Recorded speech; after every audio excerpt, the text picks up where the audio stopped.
J'invite maintenant la COP à adopter le projet de décision intitulé Accord de Paris qui figure dans le document. Je regarde la salle, je vois que la réaction est positive, je n'entends pas d'objection.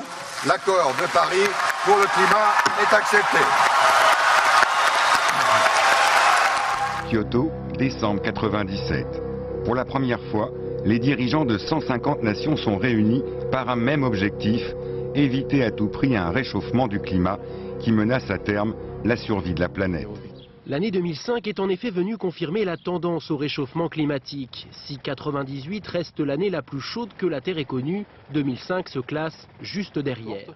Autrement dit, si l'on voit depuis plusieurs années se multiplier tempêtes, inondations et épisodes caniculaires comme actuellement, c'est que la Terre est entrée dans une longue période de réchauffement. Depuis 17 000 ans, date de la dernière grande glaciation, notre planète se réchauffe et certains experts estiment qu'elle continuera à le faire pendant 80 000 ans. Notre maison brûle. Et nous regardons ailleurs. Nous ne pourrons pas dire que nous ne savions pas.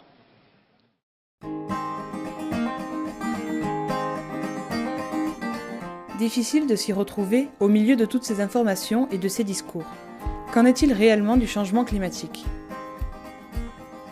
Autour de nous, tout s'accélère. Nous ne savons plus où donner de la tête. Pourtant, nous sommes sur le point de connaître un changement majeur dans notre histoire et nous n'en avons peut-être pas assez conscience.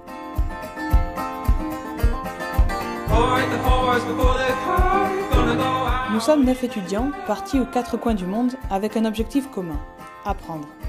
En apprendre plus sur ce qu'est la réalité concrète du changement climatique et sur ses impacts sur le quotidien des gens pour qui il est déjà présent.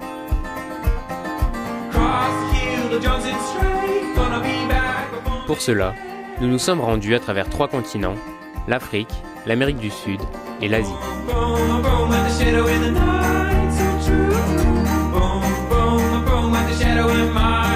Au cours de nos voyages, nous avons rencontré des hommes et des femmes avec qui nous avons pu échanger sur le thème du changement climatique. Ces derniers nous ont apporté leur point de vue sur la situation de leurs pays respectifs et nous ont permis d'avancer dans notre questionnement.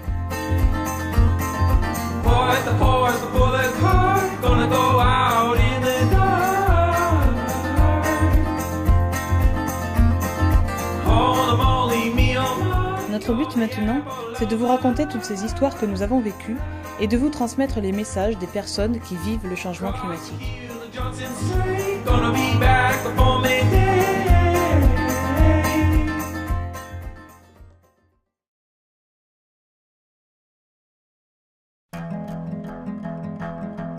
La première étape de notre périple en Asie nous emmène au Cambodge. Nous nous retrouvons donc à Phnom Penh, la capitale du pays, où le dynamisme vire parfois à la frénésie. Le Cambodge est un petit pays d'Asie du Sud-Est qui est régulièrement cité comme l'un des plus touchés par le changement climatique, mais qui est surtout considéré comme l'un des pays les plus vulnérables. En effet, bien qu'en plein développement, le Cambodge accuse toujours un sérieux retard sur la plupart de ses voisins d'Asie du Sud-Est. Dérèglement des saisons, sécheresse, inondations et vagues de froid, le pays connaît déjà bien les effets du changement climatique. Au Cambodge, c'est plus de 70% de la population qui vit de l'agriculture et de la pêche, des activités dépendantes du climat. Malheureusement, les conditions sont rudes et les scénarios se veulent préoccupants. You know about the history of Cambodia. Went through civil war. We've had what people refer to as the year zero, the genocide. We had to rebuild our nation all over again. So that part already make us less resilient as nation. On top of that, our economy is still not strong and it's still volatile. And the level of education is still low. It's getting better. We have seen more young girls that are being sent to school. So all of that, plus the impact of climate change on people, the changing of the patterns of rainfalls, the drought and flood, all of this have together contribute to worsen the situation and make Cambodian people even more vulnerable. I don't fall for the kind of love that calls. Le scénario cambodgien est beaucoup plus grave, forcément. Lorsqu'on pense à un gouvernement, à un pays avec 70% de la population qui est reliée au secteur de l'agriculture, avec plus de 80% de la population qui vit encore dans des zones rurales, forcément l'impact du changement climatique est beaucoup plus grave et le sera encore plus si le gouvernement n'actionne pas des plans de transition.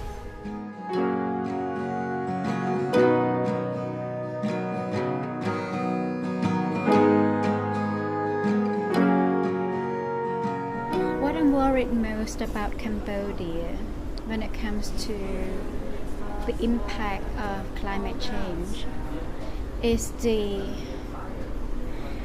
ability of the most vulnerable people in remote areas of Cambodia to cope with that disaster.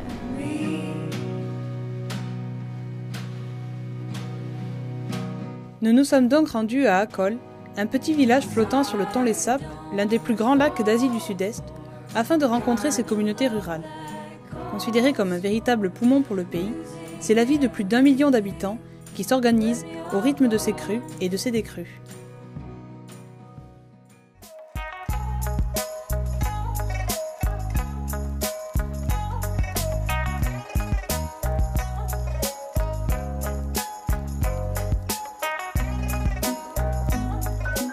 Sur le lac, nous avons rencontré Conservation Internationale, une ONG qui œuvre pour le développement des communautés rurales.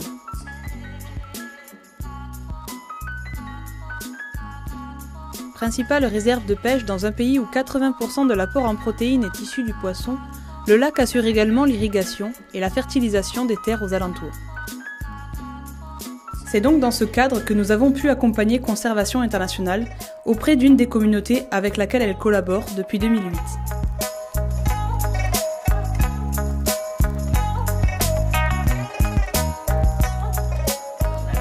Au gré des discussions, nous nous rendons rapidement compte que pour les locaux, le changement climatique est une réalité aux conséquences bien palpables. Il suscite déjà beaucoup d'inquiétudes au sein de la population.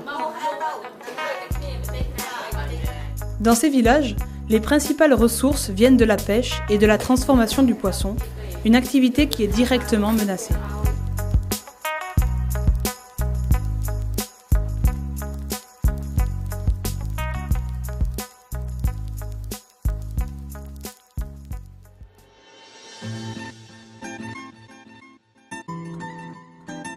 Les villages du lac sont souvent situés en lisière de forêt, un écosystème bien particulier puisque cette dernière est inondée lors de la saison des pluies et est complètement émergée en saison sèche. Elle abrite également la reproduction de nombreuses espèces de poissons et permet aux villageois de s'abriter pendant les tempêtes. Or, les températures de plus en plus élevées et les épisodes de sécheresse tendent à favoriser le départ d'incendies accidentels.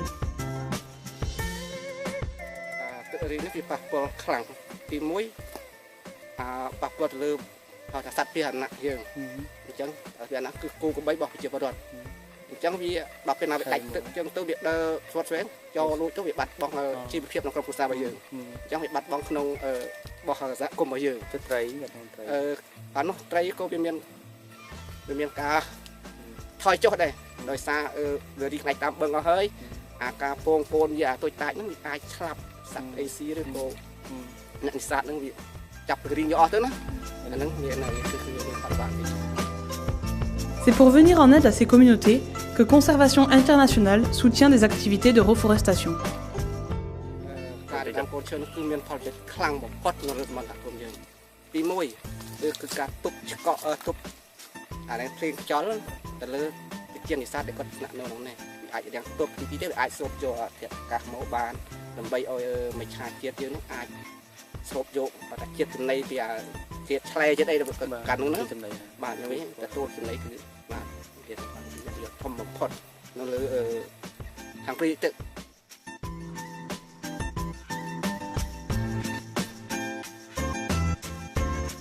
l'augmentation de la température de l'eau est un véritable frein au développement des œufs de poissons. Mais la surpêche et le braconnage sont également grandement responsables de la diminution de la ressource en poissons. C'est pourquoi de véritables sanctuaires où la pêche y est interdite ont été installés et sont protégés par des gardes-pêche.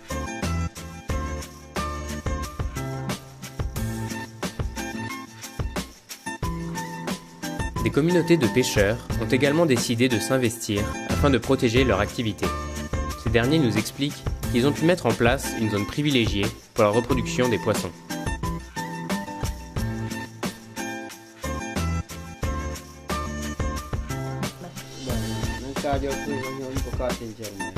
Les jeunes poissons y sont nourris pendant la saison sèche, puis sont relâchés dans le lac lors de la saison des pluies, gonflant ainsi leur population.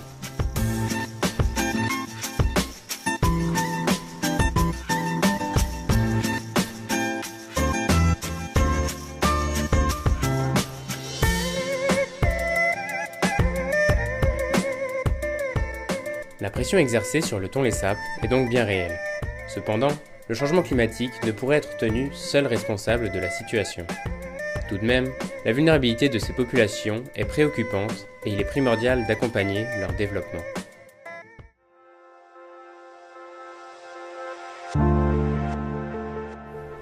Le gros problème, c'est l'état d'urgence. Et ça, je ne cacherai pas l'état d'urgence dans lequel le monde est à l'heure actuelle. C'est-à-dire qu'il y a IPCC, il y a 10 ans, donc je faisais partie aussi de cette belle époque quand même. On avait déjà tous nos scénarios. Et il y a un des scénarios qu'on appelle le scénario extrême, qui est à 2,5, qui est déjà le cas. Parce qu'on ne veut pas en parler. Donc on est déjà dans un état d'urgence et il faut qu'on en parle. Et des fois, ben oui, il faut répéter. Il faut répéter et répéter et être sûr aussi que la nouvelle génération a toutes les clés en main pour comprendre ce sujet, être sensibilisé par ce sujet et comprendre également que l'action est nécessaire. Elle ne peut pas être poussée. Et donc c'est vraiment à la fin, beaucoup des discours à l'heure actuelle disaient on est la dernière génération à pouvoir faire quelque chose. Et je pense que on est la dernière génération. I am so optimistic because I've seen so many young Cambodians who are actively participating in public campaign to raise the awareness on climate change, to encourage different stakeholders as well as their own government to take responsibility in combating climate change effects, raising people awareness, adopting appropriate policies that would incentivize people to do the right thing. Because Cambodian people have to do something to protect ourselves from the climate change impacts, right? We can't just wait for everyone else to come here and help us, either in form of technical support or financial support. There is something that we need to do ourselves. We need to help ourselves first.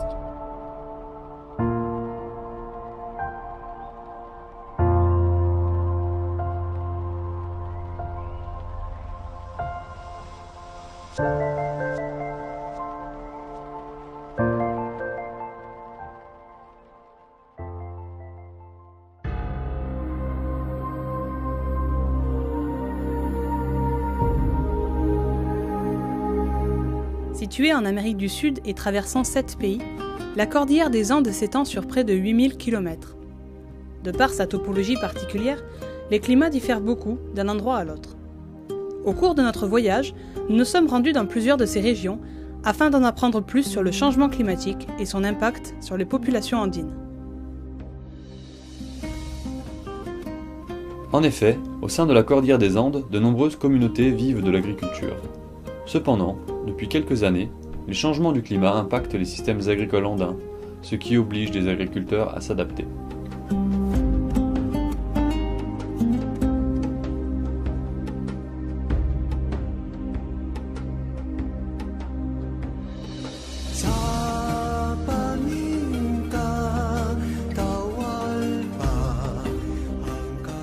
Dans le but d'en apprendre plus sur la manière dont le changement climatique impacte le monde rural, nous sommes allés rencontrer Elisabeth Jiménez, chercheuse au CIDES, Institut de Sciences en Développement.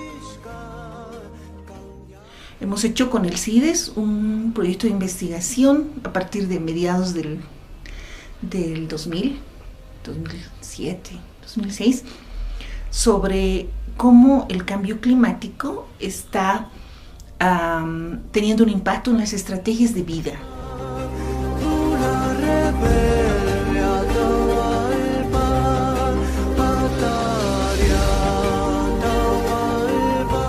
Es que las poblaciones rurales no dependen exclusivamente de la agricultura, es una parte fundamental de su organización económica, de su estrategia de vida. À Santiago de Ocola en Bolivie ou à Coporac au Pérou, les habitants des villages ne consomment que les produits qu'ils cultivent sur leurs terres. Todos esos productos lo estamos manteniendo ancestralmente. Pero una pequeña, tal vez en los últimos años estábamos olvidando de comer de eso.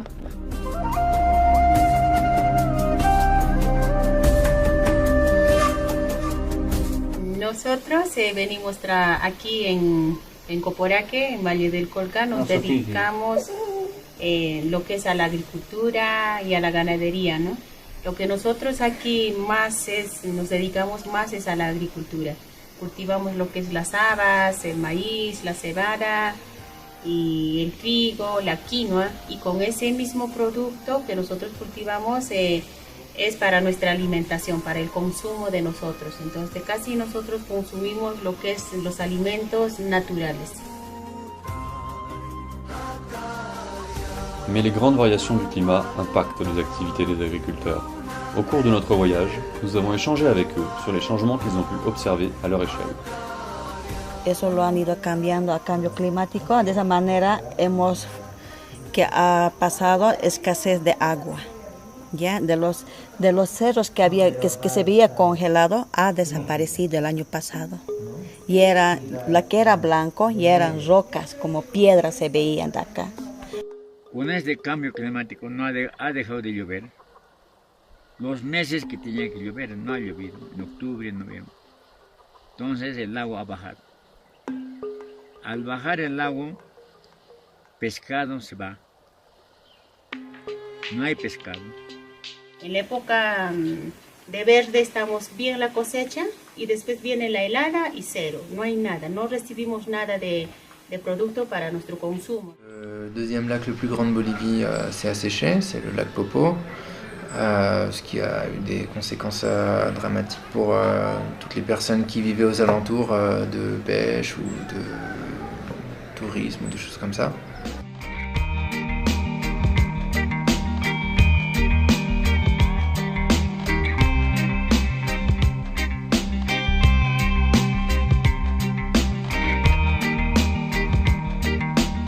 El agua es lo que da vida. Y así los ríos, muchos ha pasado no simplemente en La Paz, y también en Caranavi. Esos ríos como riachuelos, cascadas, se han ido ya secando y se han secado. Les gens parlent du réchauffement climatique, du changement climatique, parce que les médias en parlent, tout le monde en parle, et aussi parce qu'ils voient, ils disent le climat il est fou, enfin, ils disent des choses comme ça aussi. Les effets du changement climatique sont nombreux et complexes. Cependant, au fil de nos rencontres, une conséquence majeure s'est distinguée. Il s'agit du dérèglement des saisons. Ahora, la agricultura en los Andes de Sudamérica siempre ha estado influenciada por la variabilidad climática. O sea, ese siempre ha sido un factor que ha determinado la forma de organización de la economía, alrededor de la cosecha, la siembra, etc., la diversificación de los cultivos.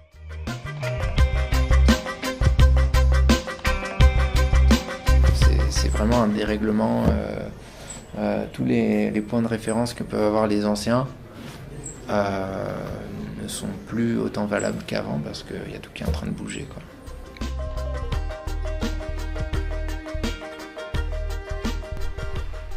Ahorita está lloviendo, pero en noviembre, diciembre ya no va a llover, pero antes llovía. Por eso la temporada de siembra, a su tiempo se sembraban, entonces en eso hacían producir bien. Pero no estamos captando qué rato va a llover y qué rato va a secar, eso no estamos captando. Estamos en invierno, pero con el cambio climático ya no existe invierno. No sé en qué estación estamos.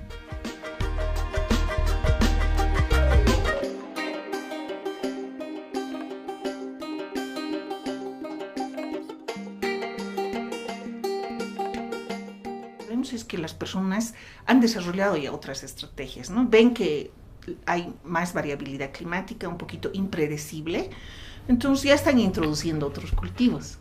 Por ejemplo, ahí esta era una región donde se producía solamente papa, en su gran mayoría, ¿no? De diversas variedades, entonces con una gran riqueza en biodiversidad, ¿ya?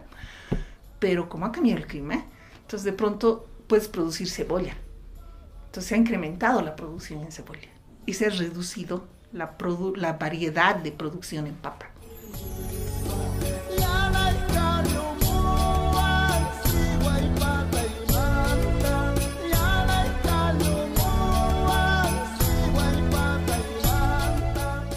Yo creo que la adaptación tiene que estar informada, asesorada, apoyada, para que no sea de sobrevivencia, pero para que realmente mejore sus niveles de vida, les dé mayor seguridad. Comme nous avons pu le voir, le changement climatique est déjà bien présent dans les Andes et nuit aux stratégies de vie des populations y résidant. Il existe différentes manières de s'y adapter. Des hommes et des femmes consacrent leur vie à mettre en place des solutions. C'est le cas de François, qui travaille avec l'association Cœur de Forêt pour aider des agriculteurs boliviens à développer l'agroforesterie. Pour l'agriculteur, ça sert à se protéger un peu au niveau des intempéries, des maladies, etc. C'est-à-dire que si on fait de la monoculture, une maladie va beaucoup plus rapidement se diffuser et si on a un problème au niveau d'une culture et qu'on base toute son économie là-dessus, et ça pose des gros problèmes. La culture de coca, adoptée massivement par les agriculteurs andins pour sa robustesse et sa récolte pluriannuelle, ne fait qu'accélérer les changements du paysage de la cordillère. Una hoja de coca así como esta excelente necesita químico. Y el químico, ¿qué está haciendo? Estamos dañando al suelo, también a nuestro cuerpo, al medio ambiente. Y aquí a 50 años, ¿cómo va a ser el lugar, el terreno? La tierra ya está cansada, hay que ir a otro país, dicen nuestros hijos, dicen así, pero no es así. Si yo no lo cuido, no lo trato bien al suelo, sí no va a servir. Si yo lo voy a cuidar, ese terreno nos va a dar más ingresos, pero no hay esa conciencia. En todo lugar pasa eso. Cette prise de conscience dont nous parle Bririda est un défi pour les communautés andines, adressé même aux plus jeunes. Ouais, c'est important de sensibiliser surtout la génération qui vient, parce que c'est eux qui vont continuer, c'est aussi eux qui peuvent prendre directement les bonnes habitudes, alors que quelqu'un qui a 50 ans, qui a toujours fait comme ça, et ça a toujours marché comme ça, et qui se dit mais non, c'est beaucoup plus difficile de faire changer les habitudes de quelqu'un qui est déjà dans sa routine, qui a aussi parfois d'autres problèmes personnels. Ici, les agriculteurs, ils sont pauvres.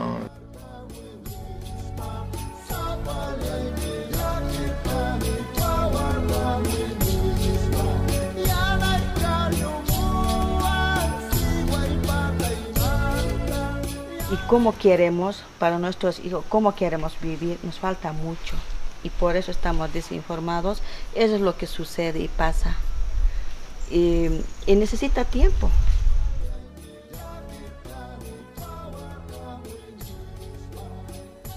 À l'échelle du pays, la nécessité de se développer freine souvent la prise en compte de ces dérèglements. Pourtant, selon Elisabeth, les problématiques de climat et de développement ne peuvent être dissociées. no es dable pensar que la economía, el crecimiento, la transformación industrial, el tener buenos empleos, etc., es el problema ahora. Y después pensamos en el cambio climático, eso no se puede dar. El cambio climático es parte de pensar en una economía que sea sostenible, que dé mejores ingresos, mejores niveles de vida a su población. Es parte de eso. Face à la diversité des dérèglements climatiques, la population andine conserve son optimisme et son respect de la nature derrière la devise de la Pachamama. Freddy Tarancagia, mi esposa es Amanda, Isabel y Claudia. Un mensaje de decir a todo el mundo, alto a la contaminación, cuidemos el medio ambiente. Puedo decir en quechua también.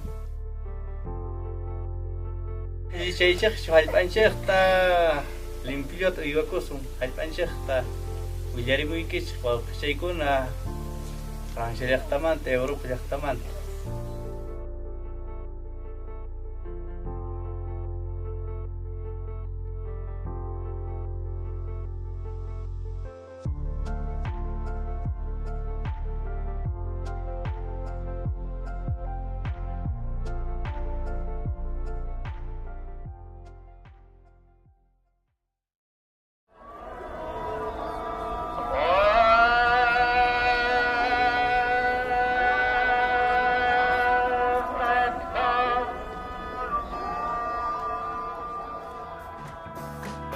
Nous revenons maintenant plus proche de chez nous. À 1000 km au sud de la France, nous nous sommes rendus au Maroc. Ce royaume, l'un des pays les plus développés d'Afrique, a pris conscience des enjeux environnementaux sur son territoire. Marrakech a accueilli la COP22 en novembre 2016 et une nouvelle dynamique semble s'en être créée. Ici, le problème majeur, c'est l'eau. Et pour bien nous en rendre compte, nous nous sommes rendus dans la région la plus aride du pays, le Sahara. C'est à Hamid El Rizlan, le dernier oasis avant le désert, que nous avons posé nos bagages. Ancienne étape pour les caravanes nomades, la ville survit maintenant essentiellement du tourisme. C'est d'autant plus le cas ces dernières années, avec la dégradation de l'oasis et la plus grande difficulté d'y pratiquer l'agriculture. On voit vraiment qu'il n'y a plus ces trois niveaux qu'on parle, c'est-à-dire les palmiers dattiers, les arbres fruitiers et les cultures maraîchères. Et on voit de plus en plus le sable qui gagne du terrain. Fait qu'aujourd'hui, c'est vraiment c'est un danger maintenant pour le ça veut dire la plupart des champs, même des parcelles, ils sont abandonnés. Alim et Ibrahim Zbaï sont deux frères natifs de la région. Ils ont conscience des problèmes frappant l'oasis et se battent pour sa survie. Le sable du Sahara peut, suivant les vents, remonter jusqu'en France. Il est très facilement transportable par un vent de plus en plus violent et gagne du terrain sur l'oasis. Comme vous voyez là derrière moi, il y a ces palmiers qui sont comme des cadavres vraiment morts. Mais au fond, on voit les palmiers. Donc c'est un phénomène qui va vite et ça va tuer toute l'oasis. Et s'il n'y a plus de palmiers, on ne peut même pas parler d'écosystème, de rien du tout. L'avancée du sable et la désertification de l'oasis ne devraient pas être un si grand problème si les palmiers se portaient bien. Ceci crée une barrière naturelle qui protégeait le reste de la palmeraie. Et si l'oasis va si mal, il ne faut pas aller loin pour en trouver la raison. Car son essence même, ce qui l'a créée et la maintient en vie, manque. L'eau se fait de plus en plus rare et devient un problème majeur pour la population locale. Le manque d'eau, ça veut dire que c'est vraiment la chose la plus importante pour l'oasis. Mais si l'eau se raréfie, c'est surtout sa gestion qui laisse à désirer. On dit qu'il ne faut jamais verser l'eau sur le sable. C'est comme c'est ce qu'on fait là, c'est comme si on verse l'eau sur le sable. Pour certains gens, c'est un peu, j'essaye de vous approcher un peu l'expression qu'on donne. L'exemple marquant de ce problème est la gestion du Dra, le cours d'eau qui jadis coulait à travers l'oasis. Depuis la construction d'un barrage en amont pour alimenter la ville de Ouarzazate, Hamid n'a plus d'eau. Malheureusement, ces dernières années, depuis les années 90 jusqu'à maintenant, avec les changements climatiques, aussi la construction du barrage aux années 60, début des années 70, donc il y a de moins en moins d'eau. Et même le problème aussi, le problème numéro 1, quand il y a les lâchers par exemple du barrage pour l'agriculture, l'eau ne passe pas dans l'oued, on les met avant, à une vingtaine de kilomètres avant Mohamed, dans les canaux d'irrigation. Quand il pleut par exemple, il y a beaucoup d'eau qui se perd dans le sable. Et même quand on lâche aussi le barrage, beaucoup d'eau qui se perd dans l'oued. Halim et Ibrahim appellent tous les deux à une meilleure gestion de l'eau. Et cela passe par de meilleures infrastructures. Réservoirs de récupération d'eau, création de digues, entretien des canaux d'irrigation, les deux frères ne manquent pas d'idées pour améliorer la gestion de l'eau à Mohamed. On peut agir que vraiment au niveau des gestions des sources en eau. Ça veut dire considérer que chaque goutte d'eau elle est importante. Donc, comment on doit la collecter, l'emmagasiner, la protéger pour que ça arrive ici. Ces deux facteurs, le sable et le manque d'eau, rendent l'agriculture de plus en plus difficile dans la Palmeraie. Les agriculteurs commencent à déserter l'oasis pour se tourner vers le tourisme bien plus attractif. Si on compare la population de Mohamed dans les années 80-90, c'était à peu près 15 000 habitants. Maintenant, c'est 7 000, 8 000. Donc, où ils font partie? Pourquoi ils sont partis ces gens? C'est ça la question qu'on doit poser. Une grande majorité commence à abandonner parce qu'il n'y a plus rien à faire. Tout simplement que vous voyez, je ne sais pas si vous voyez l'oasis largiste, c'est presque noyé par le sable. Donc les gens, ils voient de plus en plus très difficile de maintenir, c'est-à-dire de travailler la terre. Mais la situation n'est pas désespérée. Des solutions sont possibles. Pour améliorer les choses, une réflexion sur les cultures et la gestion de l'eau, ainsi qu'un intérêt retrouvé pour le métier d'agriculteur, sont nécessaires.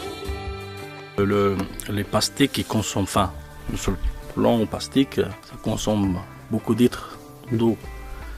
Alors, si on cultive des hectares de plastique, oui, un jour la nappe, et c'est déjà le cas, ça se dégrade. Maintenant, les puits sont de plus en plus profonds. Et il faut aussi que la mentalité aussi des paysans doit changer par rapport aux cultures. Les dates dans la production dans l'année, c'est beaucoup plus important que de faire une production une seule fois, une seule saison. Par exemple, le plastique, c'est 1 mois ou 2 mois, c'est fini. Donc que les dates, pour le conserver pour longtemps, pour le vendre, les dates de l'année dernière encore cette année. Voyant leur oasis se dégrader sans que personne ne s'en soucie, Halim et Ibrahim ont décidé d'agir au niveau individuel en montrant l'exemple. Ils profitent du tourisme, mais de manière responsable. Ils n'ont jamais renié leur part d'agriculteurs et mettent en place des systèmes de récupération d'eau. Aujourd'hui, c'est vraiment plus important de revenir et de sensibiliser parce que si nous ne faisons pas en action pour changer, pour des personnes d'autres qui viennent faire la place. Mais pour améliorer réellement la situation, il faut traiter du problème en profondeur, mieux gérer l'eau en amont pour qu'elle soit abondante en aval. Et je pense que l'eau de l'oasis de Mohamed ou les oasis du Dra et même les oasis de la vallée d'Ouzid, ça se trouve dans la montagne. Donc il faut travailler vraiment la montagne. C'est là où il faut travailler, c'est là où il faut collecter, c'est là où il faut vraiment investir pour une très bonne gestion des ressources hydriques et aussi au niveau d'une solidarité territoriale qui doit être importante. Sinon, ça serait trop tard. C'est en effet dans les montagnes que les nappes phréatiques du désert prennent leur source. Et au Maroc, c'est l'Atlas qui joue le rôle de château d'eau du pays. Nous nous sommes donc rendus au sommet de la chaîne de montagnes, dans le plus haut village du Maroc, à Goudal.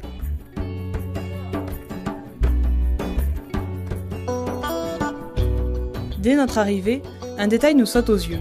Le paysage est lunaire et la végétation est quasiment inexistante. Nous sommes accueillis par Hassan Oussani, président de l'association Ariam, et Mohamed Moussaoui. Les deux hommes nous présentent la région, nous exposent les problèmes et les enjeux, et nous expliquent le rôle de leur association.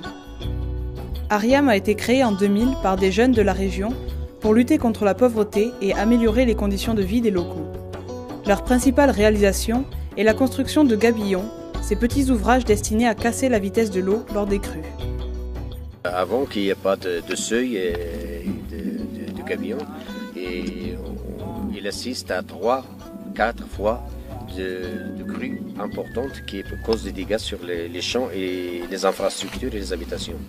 Donc, et ça demande un effort supplémentaire aux agriculteurs de refaire les parcelles et aussi la perte des terres agricoles, des champs et la perte des récoltes comme la pomme de terre, les céréales et les arbres, les pommiers sont portés par les... En montagne, lors des pluies, l'eau déferle à travers les ravins naturellement creusés par les anciennes crues. Au fur et à mesure, ils se rassemblent et forment des torrents de plus en plus puissants. Au niveau des zones habitées de la vallée, c'est donc un grand volume d'eau avec une grande vitesse qui arrive et cause de gros dégâts. De plus, au cours de sa descente, l'eau emporte des sédiments, ces petites particules de terre, par un phénomène que l'on appelle érosion. Ces sédiments aggravent les dégâts faits par les crues, notamment en ensablant les terres cultivées. On aménage les ravins depuis l'amont vers l'aval. Notre vision, c'est diminuer un peu le volume qui arrive en aval pour ne pas faire des dégâts en associant le biologique et le mécanique. Ariam a également bien compris que pour lutter efficacement contre les crues et l'érosion, le rôle de la végétation est très important. Il replante donc des arbustes locaux au niveau des gabillons, ce qui fixe les sédiments, ralentit l'écoulement et favorise l'infiltration de l'eau dans le sol. La réhabilitation du couvert végétal est l'un des objectifs principaux de l'association. Que ce soit pour l'élevage ou le chauffage, les locaux en sont très dépendants. Ariam effectue alors des actions de replantation et cherche des techniques innovantes pour réduire la consommation de bois, telles que des fours solaires, des poêles plus efficaces ou l'utilisation de grignons, les déchets d'olive, comme combustible. On cherche des alternatives pour l'utilisation de bois, on cherche des solutions techniques pour minimiser même la consommation de grignons. Parce qu'il y a un besoin énorme dans toute la vallée. On travaille maintenant sur les écoles pour les rendre comme un exemple.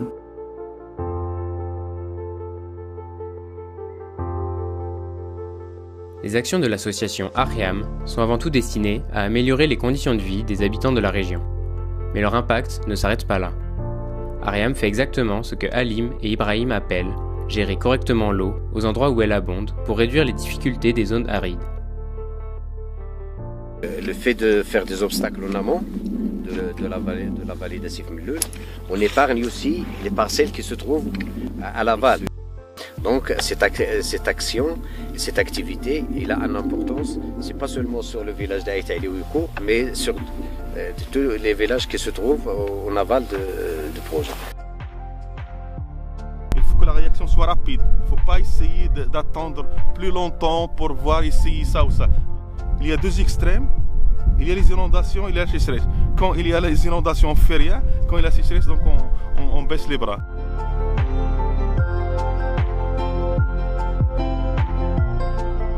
Au Maroc, le changement climatique se fait de plus en plus présent.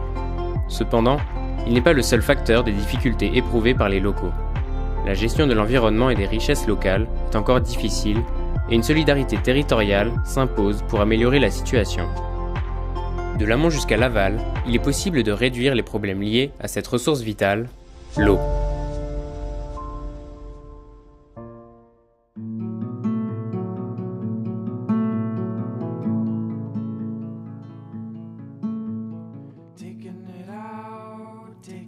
Notre passage au Chili nous a fait prendre conscience de sa diversité. C'est un pays surprenant de par sa forme et la richesse de ses paysages.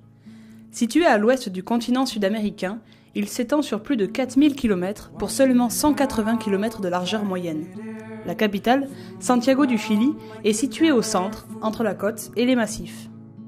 Au sein même du pays, les climats varient du nord au sud, avec des zones plus désertiques pour le premier et des paysages verdoyants pour le second. C'est pour comprendre comment un pays si long, possédant des disparités si grandes, pouvait appréhender le changement climatique que nous avons parcouru ces étonnants paysages. Au début de l'année 2017, de forts incendies ravagent le centre du pays et brûlent plus de 550 000 hectares, soit un dixième de la France, entre janvier et février. El tema de los incendios forestales, que fue particularmente importante. Además, estos últimos meses acá en Chile tuvimos una tormenta de fuego que le llamamos muy tremenda, porque se dieron situaciones de temperatura y de humedad raras, ¿no? Con todas las consecuencias que tiene eso. Afortunadamente no fue tanto en vidas humanas, más allá de que lo fue. Más bien fueron brigadistas los que murieron, básicamente, y claro, y menos de una decena de personas afectadas por el fuego, pero en términos económicos, en términos de las viviendas de esa gente y la productividad forestal, básicamente. En Navidad estuvo en la noticia hace muy pocos meses porque se produjeron incendios muy importantes en nuestra comuna. Justamente en esa no hay tantas, me parece a mí que no hay tantas plantaciones de pino y eucalipto, pero hay algunas. Ahí se produjeron incendios, ¿no? La información que hay es que estas especies, que son especies tropicales, son muy entran muy fácilmente en combustión. Les incendies sont principalement propagés par la plantation massive d'eucalyptus utilisée pour la production de papier. Mais la sécheresse croissante est aussi responsable du phénomène. Nuestros principales peligros son los incendios, es la sequía. Hemos tenido una sequía terrible, años, que las lluvias son deficitarias. Varias zonas del país se reparte con camiones aljibe, porque ya se fueron secando las napas. No hay napas, no sale agua, digamos, de los pozos. El año pasado llovió más y se recuperaron un poco, pero ya estamos de nuevo con sequía y con camiones aljibe abasteciendo zonas. Si eso repercute en algún tipo de migración sería bastante obvio, si es que efectivamente son varios años en que hay épocas donde tiene que esperar que llegue un camión a que les entregue el agua. Es probable que tenga una lógica migratoria también. Pour comprendre ce phénomène et savoir comment il est relié au changement climatique, nous nous sommes rendus dans le petit village de Navidad, au centre du Chili et au sud-ouest de Santiago, où Omar nous a présenté à ses voisins lors d'une réunion communément appelée Junta de Vecinos. No tenemos agua ni para los animales en este momento. Agua potable dando, porque no hay agua. Porque el agua es el elemento vital que para sobrevivir. No, sin agua, uno tiene que ser solidario con los vecinos. Sin agua no somos nada. El cambio que ya se viene viendo hace varios años ya. En cuanto a la sequía, el calor ha producido mucha sequía. Cuestión que incide mucho, digamos, porque aquí hay algunos canales de regadío, pero mucha gente siembra utilizando el ciclo de las lluvias. O sea que en tal fecha tiene que llover para que ellos siembren.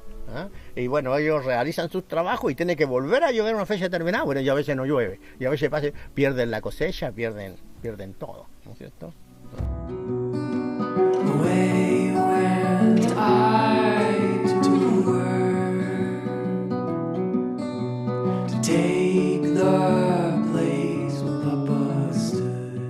Tenemos impactos obviamente, cualquier impacto se va a ver en las zonas más vulnerables. Las zonas más vulnerables es la agricultura familiar campesina.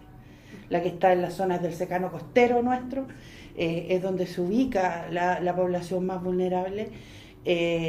Lo que obviamente, si son impactos negativos, va a afectar la vulnerabilidad social, económica y ambiental. Vivimos, digamos, insertos con la naturaleza y si la naturaleza se daña, ya sea por la desertificación o por cualquier otro motivo, indudablemente que la población local se ve muy afectada, ¿no?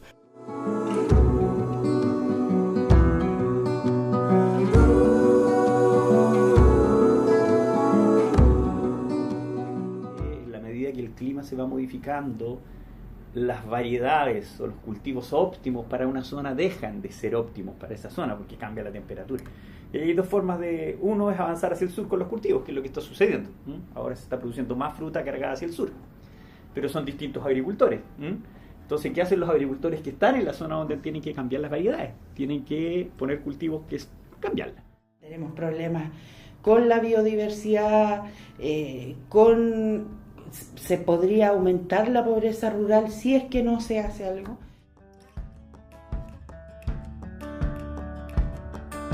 A friend came by yesterday and he was looking pretty scared. I saw some worried eyes behind a full head of hair. Hay una cierta urgencia en promover, en tomar conciencia, en valorar lo que hace realmente los campesinos. Face à la situation des agriculteurs, Omar a décidé d'apporter son aide en construisant avec son fils Jorge les systèmes solaires. Hacemos duchas solares, secadores de fruta directos, cocinas solares. Pero también hemos trabajado en fogones rocket, en hornos económicos a leña. O sea que nosotros estamos firmemente implicados en artefactos que mitiguen el cambio climático.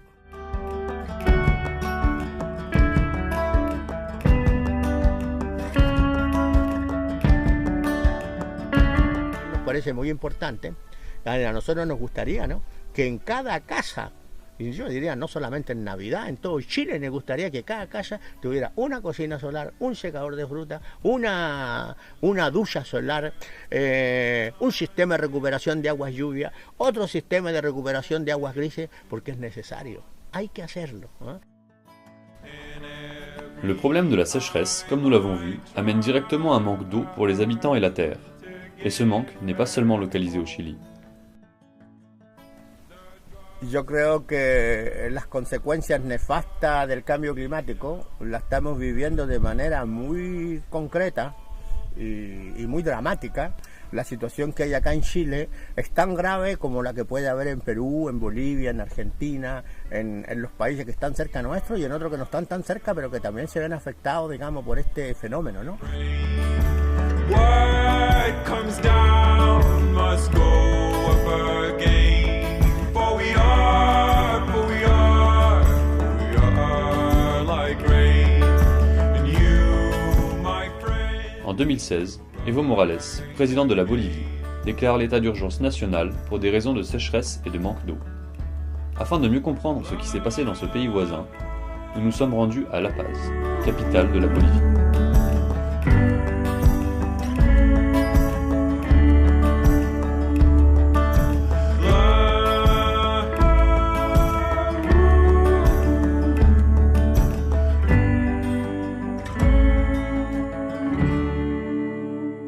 Le plus grand danger, c'est le manque de ressources en eau en saison sèche, directement. L'année dernière, on a eu un gros problème. On a eu 4 mois à La Paz sans avoir de l'eau constante dans la ville. Il y avait des quartiers où on n'avait pas d'eau pendant une semaine, voire plus. Había un racionamiento tan extremo que por día solamente teníamos 2 horas de agua, ¿no?, en un principio.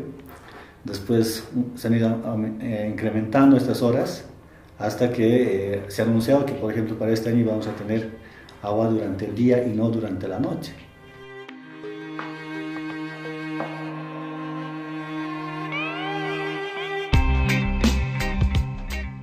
Hay países nada preparados, ¿no?, para el cambio climático, y ahí se evidenció totalmente nuestra falta de previsión, ¿no? El problema es que el agua potable de esta ciudad se capta en lagunas, ¿no?, y estas lagunas pues se agotaron. Antes, cada año se esperaba la recarga de la época de lluvias, ¿no?, y eso ocurrió de que nos consumimos el agua más rápido de lo que se había recargado, ¿no?, estas reservas. ¿Por qué? Porque había más población. Eso ha sido una falta de previsión. Y por otro lado, no se recargaron las lagunas en el momento en que debían recargarse, o sea, porque cambió el clima. La lluvia vino después, las nieves se han derretido, y a pesar de que vemos que cada vez hay menos nieve en nuestros glaciares, ¿no?, como que eso todavía no nos mueve el corazón, ni nos ha afectado hasta el año pasado. El año pasado, en el mes, si mal no recuerdo, de septiembre, octubre, nos quedamos sin agua y realmente fue fatal, ¿no?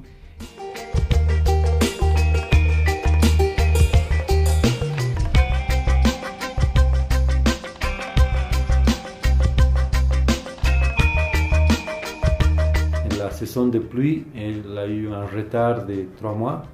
Et justement, pendant ce retard de la précipitation, on peut remplacer à nouveau, dans le cycle normal, l'eau dans les barrages. Et ça a été la source du problème. 80% des glaciers ici en Bolivie qui ont une taille en dessous de 0,5 km². donc c'est des petits glaciers à la fin. Et beaucoup de communautés, même la ville de La Paz, est un peu liée aux ressources en eau de ces glaciers. Ils sont sèches, c'est 40% la contribution des glaciers aux ressources en eau. Et dans la cordillère, on estime que les glaciers ont perdu 50% de sa surface en 30 ans.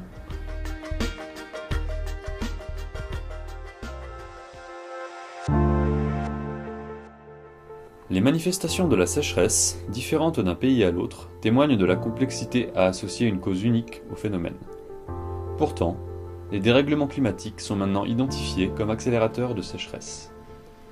Les signaux d'alarme ont emprunté des chemins différents, comme les incendies chiliens et la pénurie d'eau de La Paz, et ont alerté les populations sur le changement climatique présent.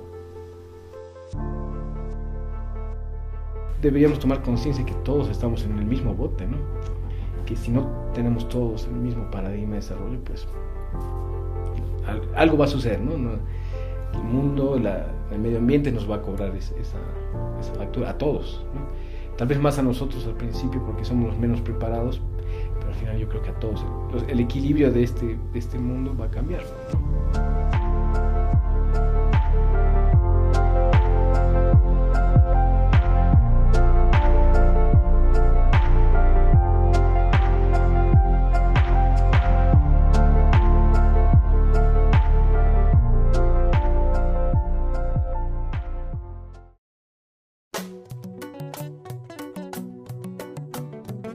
Notre étude se poursuit en Afrique de l'Ouest, et plus particulièrement dans le pays de la Teranga, le Sénégal.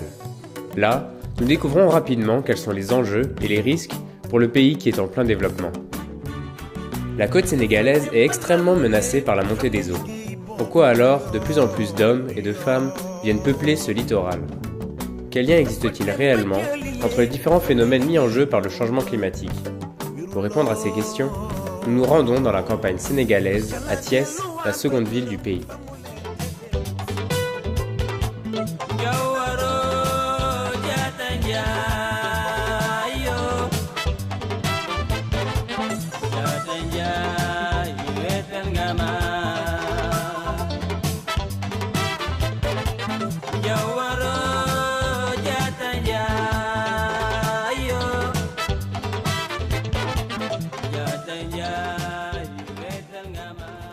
Arrivé à destination, nous avons rencontré Jean-François Faye, un agriculteur responsable qui témoigne pour nous des difficultés rencontrées par les cultivateurs sénégalais face au changement du climat.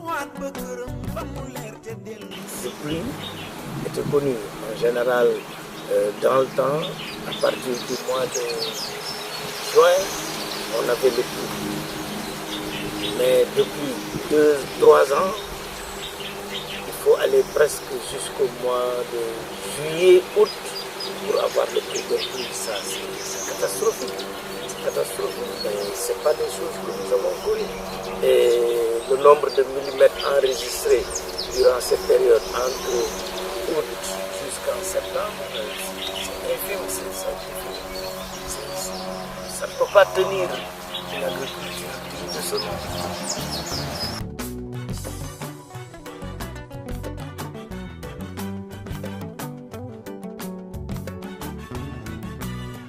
Les pluies se sont arrêtées aussi très tôt du fait de ce changement climatique, et ça a eu un impact aussi sur les récoltes. Les graines, toutes les graines ne sont pas arrivées à maturité. Par exemple, si on prend l'arachide, la plupart des gens qui ont cultivé l'arachide n'ont pas eu de graines vraiment bien pleines. Mais Jean-François n'est pas le seul à constater ces phénomènes. Charles, un agriculteur de l'île de Marlodge, nous fait part de son expérience. Selon lui, avant, la première pluie annonçait une saison humide et sans interruption. Aujourd'hui, il est possible d'avoir quelques jours de pluie avant plusieurs semaines sans la moindre goutte. Il nous raconte que bon nombre d'agriculteurs se font piéger et voient la croissance de leurs arachides stoppée et leurs semences perdues. Plus spécifique que le dérèglement des saisons et le manque de pluie, Jean-François nous parle d'autres phénomènes étonnants et relativement récents. Les mangues ne restent pas. Il y a beaucoup de fruits de mangue qui tombent, il y a beaucoup de citrons aussi qui tombent. Et je ne sais pas qu'est-ce qui peut expliquer ça, mais C'est un constat alarmant qui est là. Et certainement, c'est dû vraiment au changement.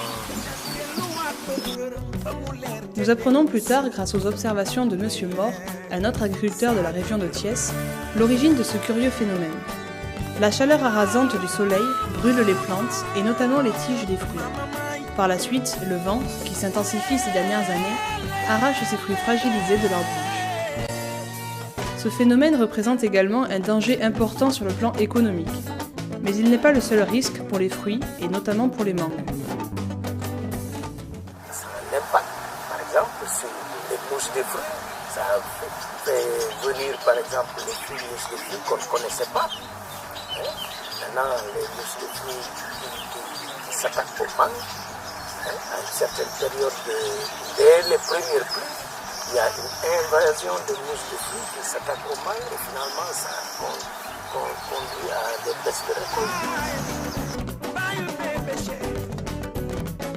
Mathieu Faye, un jeune entrepreneur, nous présente les risques de ces baisses de rendement pour les populations. Si quelque chose n'est pas fait pour appuyer en fait, le monde rural, donc cela peut être néfaste. C'est sur ces cultures qu'ils peuvent vivre pendant toute l'année. Donc s'il y a des perturbations et que les rendements ne sont pas bons, ils n'auront pas de quoi en fait, tenir pendant toute l'année. Ça peut amener en fait, le phénomène de la famine. Je ne le souhaite pas, mais c'est envisageable. Il faut rester toujours positif. Le changement climatique se manifeste donc par une multitude de phénomènes qui rendent le travail de la terre d'autant plus difficile pour des populations qui peinent déjà à nourrir leur famille. Le climat change plus rapidement que les habitudes. Mathieu Faye a pour objectif de convaincre qu'avec une certaine organisation et une certaine volonté, il est possible de s'adapter. Mais s'adapter, qu'est-ce que c'est ? C'est changer ses habitudes, changer son alimentation, prendre conscience de la rareté de l'eau, mais également de la richesse de la nature et bien d'autres choses. Pour montrer aux jeunes que pour réussir, on n'a pas besoin d'aller en ville. Je viens de la ville, mais je sais que pour réussir, je n'ai pas besoin d'être en ville. Puisque l'Afrique est riche en matière de potentiel environnemental. C'est un grenier. Donc il suffit seulement de voir, d'observer, d'imiter, et voilà. J'essaye pas de me démarquer, mais j'essaye d'être une source d'inspiration pour ces agriculteurs, pour qu'ils voient ce qui est possible de faire et de faire pareil, ou bien de faire mieux. La grande majorité des agriculteurs subit ces phénomènes de plus en plus marqués. Quelles solutions alors s'offrent à eux ? Dans les années 60, une grande sécheresse a frappé le pays. À ce moment-là, c'est la pêche qui a sauvé le Sénégal. Il est donc tout naturel pour les populations de se tourner vers ce qu'ils considèrent toujours comme un Eldorado. Dans un premier temps, nous vous emmenons dans le delta du Siné Saloum, à la rencontre des populations vivant au cœur de la mangrove. Sur l'île de Marlodge, le chef du village de pêcheurs de Wandié nous partage ses observations, son quotidien, mais également ses craintes. Il nous fait part, lors d'une discussion, de ses constats. Les poissons sont beaucoup moins nombreux et bien plus petits, dans un écosystème qui, pourtant, était autrefois très propice aux activités piscicoles. Mais quel lien existe-t-il entre ces constats et le changement climatique ?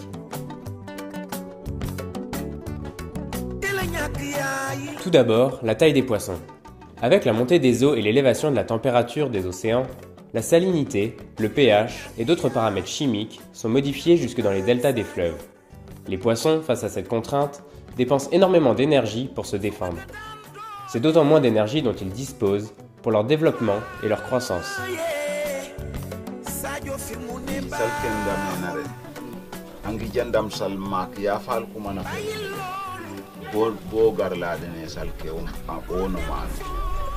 Qu'en est-il du nombre ? Tout d'abord, face à ces mêmes problèmes de salinité, les poissons remontent le cours d'eau à la recherche d'eau moins salée. De plus, l'écosystème mangrovien nécessite une certaine quantité d'eau douce provenant ici de la pluie. Or, comme nous l'avons vu sur le thème de l'agriculture, la pluviométrie diminue dangereusement. Ce ne sont pas seulement les poissons qui en pâtissent, mais l'ensemble de l'écosystème. les jeunes pousses de palétuviers peinent à se développer correctement suite à ce manque de pluie, mais également à l'érosion qui s'intensifie jusque dans le cœur du delta à cause de la montée des eaux. Le milieu qui constitue un lieu de ponte propice est donc grandement menacé. Ces différents phénomènes compliquent les actions locales de replantation et l'espace mangrovien qui est nécessaire aux activités humaines dans la région diminue dangereusement.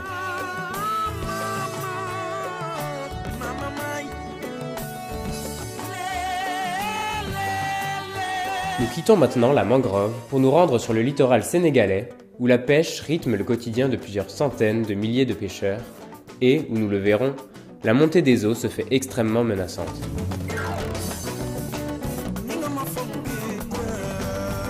Nous voilà maintenant à Saint-Louis, l'ancienne capitale dans le nord du pays.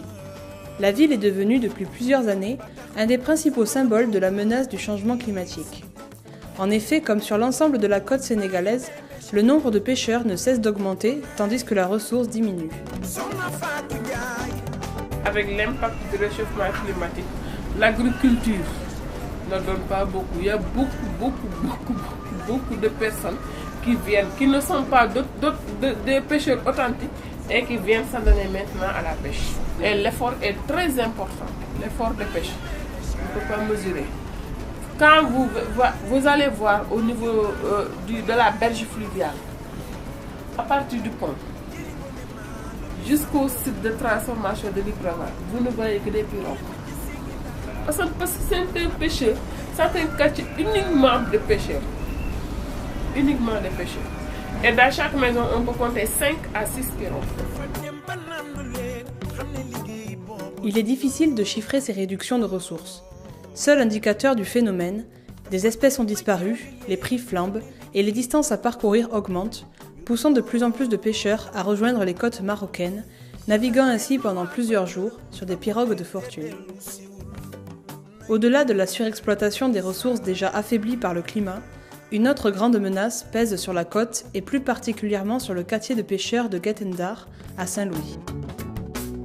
Comme on peut l'entendre durant notre entretien avec Yaram Fall, les vagues sont le quotidien des habitants.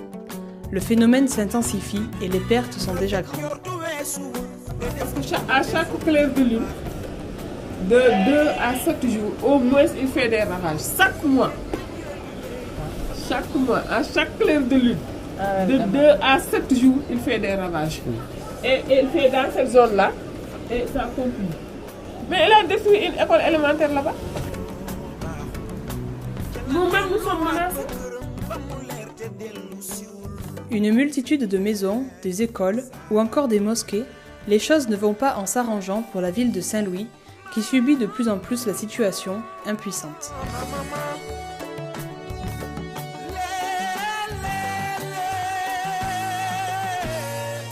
Ça fait 2 ans qu'on n'a pas vu de rivage. Le sable blanc là, on ne voit pas, mais le rivage, quand vous descendez le mur là qui nous sépare, mais tu faisais à peu près 500 mètres pour voir les vagues. Maintenant c'est juste, ça vient jusqu'au même dans la rue. Jusqu'à la rue, là où je vous ai pris. Mais parfois les vagues viennent jusqu'à là-bas. Face à l'intensité des vagues, le mur de protection construit il y a plus de 50 ans se fragilise grandement. Les habitants du quartier se mobilisent et avec leurs propres moyens tentent de se protéger. Ainsi, régulièrement, des centaines d'habitants remplissent des sacs de sable et les attachent avec de vieux filets. Protection de fortune face à un danger permanent. Mais avec l'érosion côtière, ces murs-là, à peu près, la totalité est détruite. La totalité est détruite. Et il y a même des personnes qui ont mis des méthodes. Mais vraiment, on ne peut pas arrêter les vagues. On ne peut pas arrêter. On a pris des pierres, on a mis ça avec des pieds.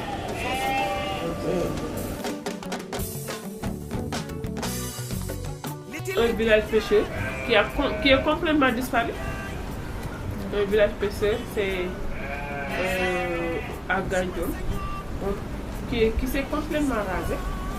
Ici, il y a beaucoup d'habitations qu'on en trouve plus.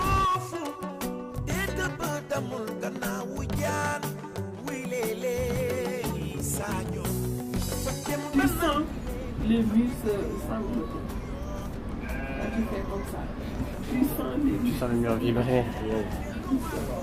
La nuit, ces vibrations accompagnées du martèlement des vagues durent continuellement et parfois le matin, ils se rendent compte que leur rez-de-chaussée a été inondé. Paradoxalement, l'Afrique fait partie des premières victimes de ce qu'elle a vu naître, l'humanité. De par le niveau de vie et un climat déjà difficile, les populations très vulnérables et dont l'objectif premier reste de nourrir leur famille, assistent souvent impuissants à ces menaces. Les campagnes sénégalaises se vident petit à petit, aux dépens d'un littoral surpeuplé et surexploité. Jusqu'ici, la situation semble être relativement gérable. Mais quels dégâts matériels et humains sont pour les années à venir ? Combien de temps l'océan pourra-t-il encore nourrir la population ? D'après certains spécialistes, si le Sénégal revit une sécheresse comparable à celle des années 60, il ne pourra plus compter sur des eaux poissonneuses, ce qui serait désastreux. Toutefois, de nombreuses initiatives voient le jour et de nouvelles pratiques durables ne demandent qu'à se développer. Jean-François, Mathieu, Tophen, nombreux sont les exemples que nous avons rencontrés. Nous terminerons avec cette expression locale qui caractérise l'état d'esprit sénégalais, Niofar.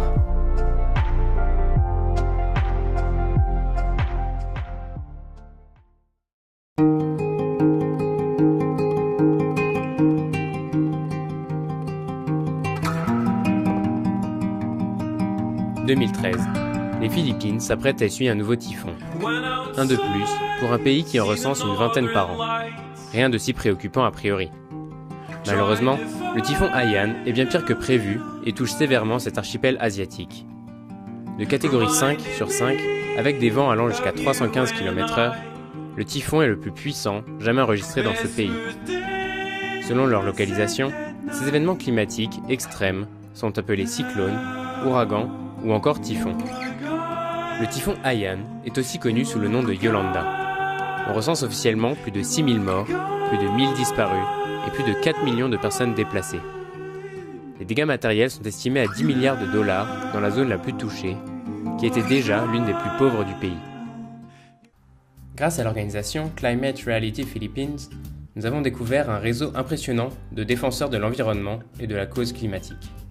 C'est ainsi que nous avons rencontré Dan Diez, initiateur du mouvement Let's Do It Philippines et de Seed4Com, une entreprise sociale philippine dont le but est d'aider les communautés insulaires touchées par les désastres naturels et la pauvreté. Avec Dan, nous avons sillonné la côte est des Philippines durant une dizaine de jours à la recherche de témoignages et d'informations sur ce cataclysme. Si cela fait près de 4 ans que le typhon a eu lieu, les vestiges sont toujours visibles.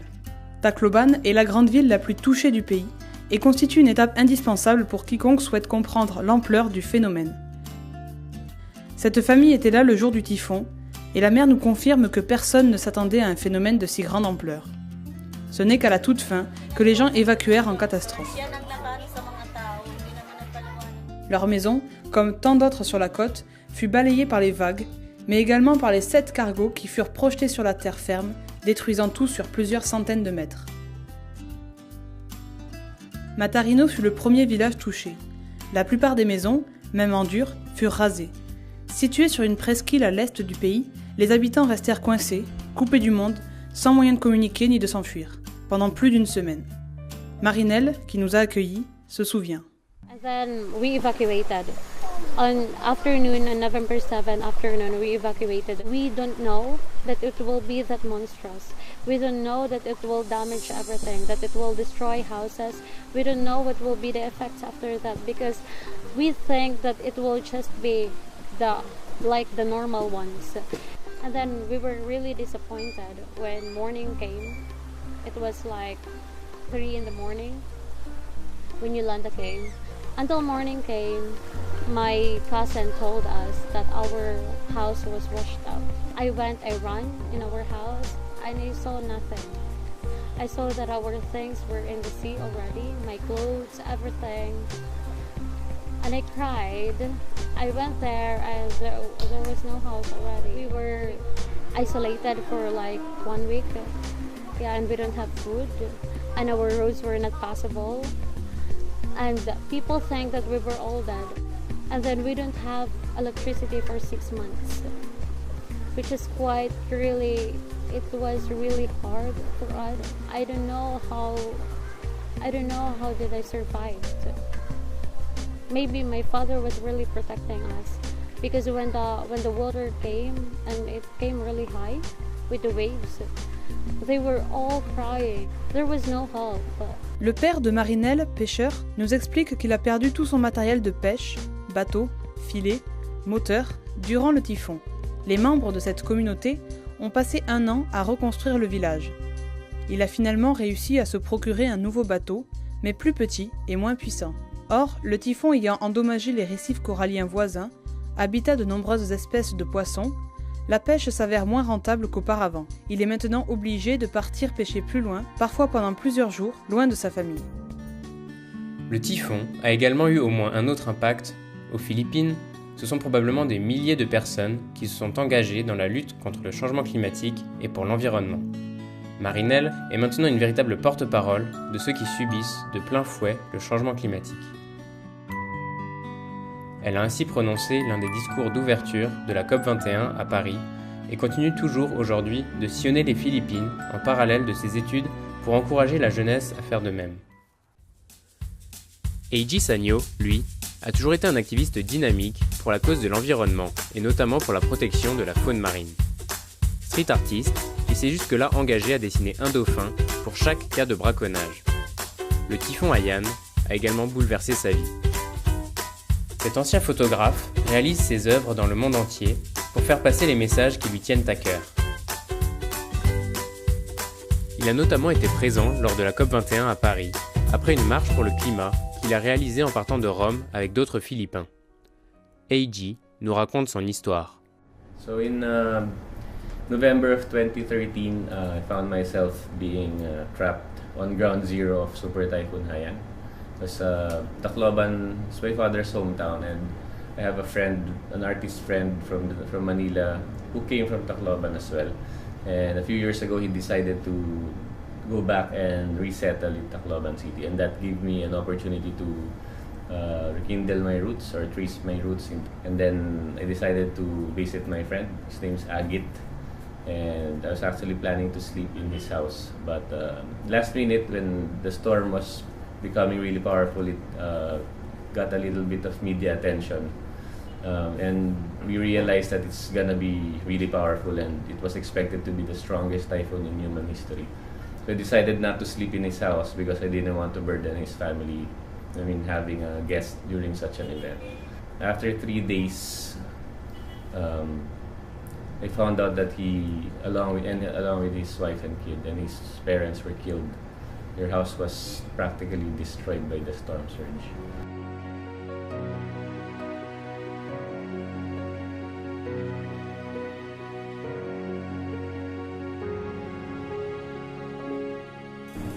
And then the following year, my brother, who was the climate negotiator, the chief negotiator of the Philippines in the COP summits, we stood together to bring this issue to the world and to push the issue of climate justice in the talks. So we tried to follow the footsteps, literally, of Mahatma Gandhi, who introduced to the world the concept of non-violent action, including walking.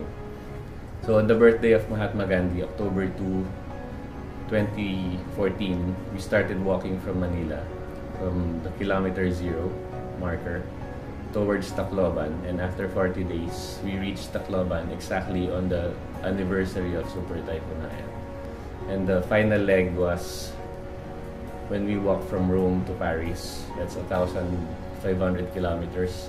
We walked for 59 days, and every single day we would engage with communities in Italy, in Switzerland, and in France, until we reached Paris a few days before COP21 started. Comme de nombreux autres Philippins, Dan Diez, notre compagnon de route, a également vu sa vie basculer le 8 novembre 2013. Suite au typhon Haiyan, il a décidé qu'il consacrerait désormais sa vie à aider les communautés philippines les plus vulnérables. Voici son témoignage. The Philippines, the new normal is there's no more summer, I think, and there's no more rainy season. It could just happen over a month that that the seasons in the Philippines, you can experience sunny, rain, typhoon. It's not only about the climate change per se, but it really had direct effect to people's lives, to people's income, and people's way of life. No? So we are trying to learn how to be adaptive now with these changing climates. Vulnerable countries like the Philippines should have access to technology, finance, and assistance in terms of making these countries adapt, no? And be resilient. Because there's no way that we can solve this impact on climate change by our own. So we demand big polluters, even companies or countries, to check on their lifestyle. The mindset of throw mentality or wasteful living has to be addressed, and each one of us can be a solution by limiting our carbon footprints in a sense. Marinelle et Iji Sagno, Dan Diez sont 3 exemples parmi tant d'autres de personnes qui ont décidé d'agir, à leur manière, contre le changement climatique et pour la protection de l'environnement, à travers la sensibilisation, l'art ou l'action auprès des communautés. Une expression philippine résume bien l'état d'esprit que nous avons ressenti dans ce pays. Ce mot est bayanihan, qui signifie à la fois héroïsme, esprit de communauté et d'entraide, très présente aux Philippines.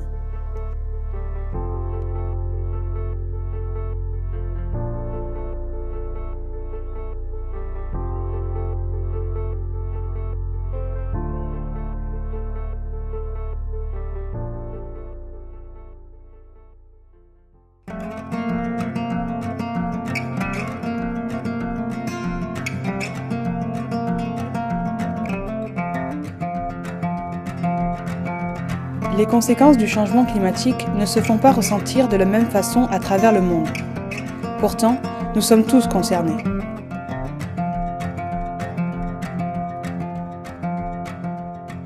Donc le changement climatique, c'est un problème global dont les solutions sont locales.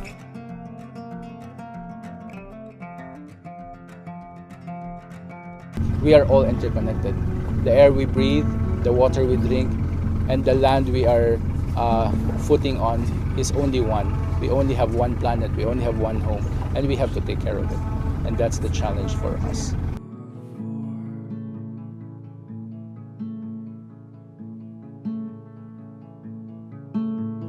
Washing it out, drying it in, fooling around like you never fooled. No sé si ustedes han visto, hay una caricatura en un barco, un botecito, ¿no? Y un botecito se está hundiendo de un lado.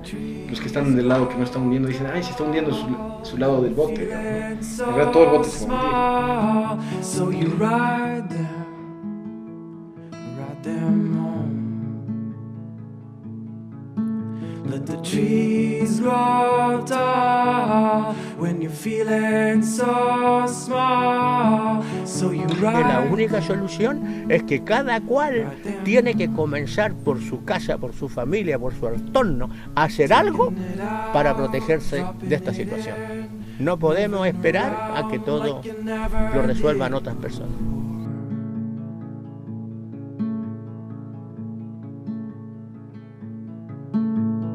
Laying it down, laying it flat, walking around like you're getting off.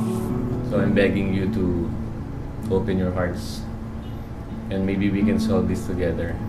Let the trees grow tall when you're feeling so small. So you ride them home. À travers le témoignage de ces personnes, nous avons voulu vous raconter leurs histoires. Des histoires de climat. So you ride them home.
the shadow in the dark, so true.